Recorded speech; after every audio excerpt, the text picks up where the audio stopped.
Papalapit sa Baho de Masinloc ang BRP Suluan ng Philippine Coast Guard para sa Kadiwa Mission o paghatid ng ayuda sa mga mangingisdang Pilipino at regular na pag-iikot ng PCG sa Exclusive Economic Zone ng Pilipinas.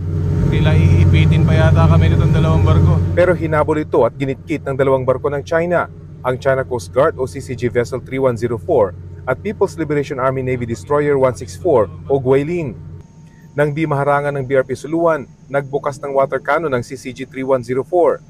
Sa ilang beses na pag-iwas ng BRP Suluan, ilang beses ding muntik magkabanggaan ang dalawang barko ng China hanggang tuluyan na silang magpang-abot. Kitang-kita kung paano nabangga ng warship ng China ang barko ng kanilang Coast Guard. Wasak ang bow o nguso ng CCG 3104. Nagkapinsala rin sa gilid ang Guilin. Ang BRP Suluan, bahagyang tinamaan at bumaluktot ang flagpole. Walang nasaktan sa mga sakay. And there was a miscalculation on the part of the PLA Navy when it did a very sharp turn. Siya yung bumangga, no, sa China Coast Guard vessel. Di pa tiyak kung may nasaktang Chinese national. Nagradyo pa ang PCG para tumulong sa CCG. This is BRP Suluan 4406.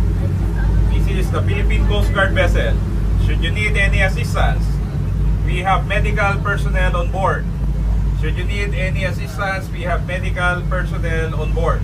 I repeat, should you need any assistance, we are willing to provide assistance. Over. Hindi sumagot ang barko ng CCG.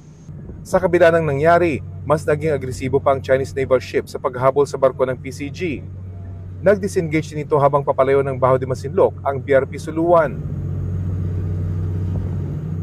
Ang mga sasakyang pandagat ng BIFAR na kasama rin sa Kadiwa Mission, dinatnan pagdating sa Baho de Masinloc ang hindi bababa sa 25 barko ng CCG at Chinese Maritime Militia Vessel. Nag-radio challenge ang dalawang panig.